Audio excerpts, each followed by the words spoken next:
स्पर्श। सुनो देवर जी, आप तो विदेशी मैम लाकर हर जिम्मेदारी से मुक्त हो गए। माँ जी के अंतिम समय की भी मैंने ही सेवा की थी, पर अब बाबूजी का हमसे न हो पाएगा। पल पल उनका पुकारना, कभी यहाँ दर्द कभी वहाँ, आंखों की रोशनी भी नहीं है अब।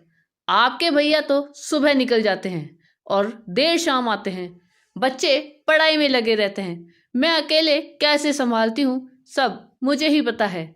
हाँ भाभी, मुझे पता है आपने सब कितने अच्छे से संभाला है। मैं बात करता हूँ आपकी देवरानी से। नहीं नहीं देवर जी, अब बात बात का समय नहीं है। आप जल्द से जल्द बाबूजी को अपने बंगले में ले जाइए। आप लोगों की भी कुछ जिम्मेदारी है या नहीं? अच्छा भाभी जी, आप बाबूजी का जरूरी सामान बांध कर तैयार रखिए। मैं घर पर सेटिंग कर कल ही ले जाऊंगा। ये कहाँ ले आया है मुझे? बेटे, मरता मर जाऊंगा, पर याद रखना तेरी मैम से हाथ न लगवाऊंगा। आंखों से लाचार भले ही हो गया हूँ, पर मुझे अभी भी सब दिखता है, सब समझ जाता हूँ। अरे बाबूजी, आप चिंता बिल्कुल ना करें। आपकी देखभाल के लिए मैंने जो महिला रखी है वो बोल नहीं सकती है, पर हर काम में दक्ष है।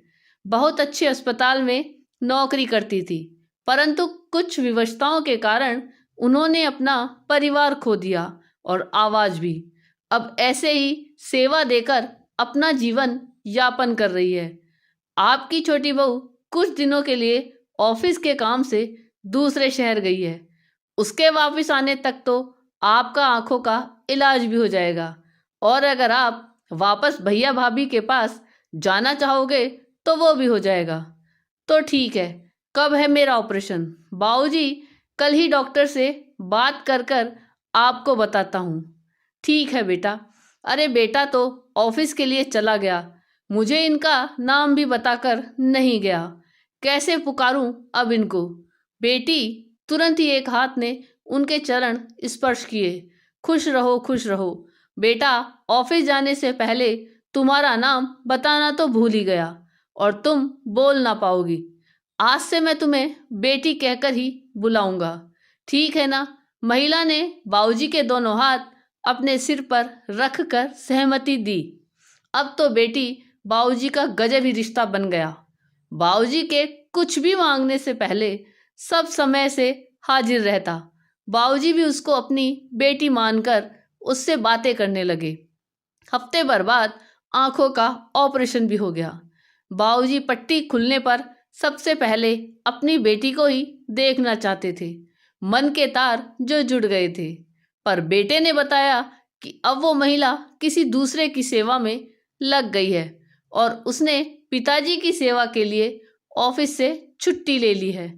अब वह उनकी देखभाल करेगा।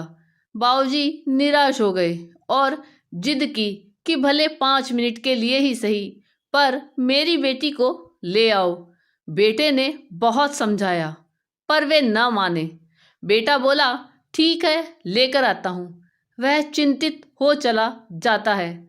डॉक्टर साहब बोले, आप बाबूजी के साथ रुकिए, मैं एक राउंड लगाकर बाकी मरीजों को देख कर आता हूँ। इतने में बाबूजी ने पानी मांगते हैं और साथ रह गई नर्स उनको पानी का गिलास पकड़ाती है। कुछ देर बाद बेटा महिला को लेकर आता है। डॉक्टर साहब भी जाते हैं। पट्टी खोली जाती है। बेटा महिला को सामने करता है।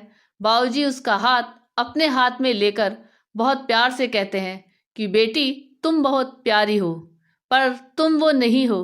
बेटा हक्का बक्का रह जाता है।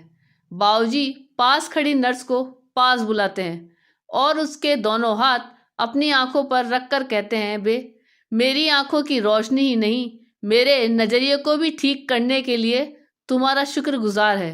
सब कुछ भूल सकता हूँ, पर तेरा ममता भरा स्पर्श नहीं। बाबूजी ने बेटे और विदेशी बहू को गले से लगा लिया। आपको ये कहानी कैसी लगी, ये कमेंट करके जरूर बताइएगा। चैनल पे नए हो तो सब्सक्राइब जरूर कीजिएगा और वीडियो को लाइक और शेयर कीजिएगा। धन्यवाद।